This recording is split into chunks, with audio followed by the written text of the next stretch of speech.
আসসালামু আলাইকুম। আজ আমরা ধান ক্ষেতের 10টি ক্ষতিকর পোকার সঙ্গে পরিচিত হব। ধানের মাজরা পোকা, ধানের গান্ধি পোকা,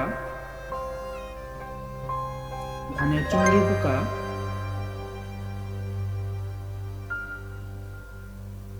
পামরি পোকা,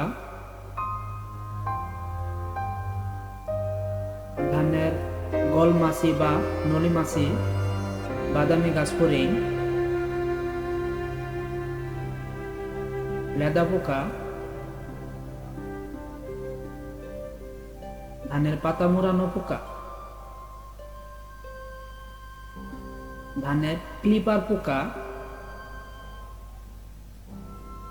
ধানের পাতা মাছি পোকা।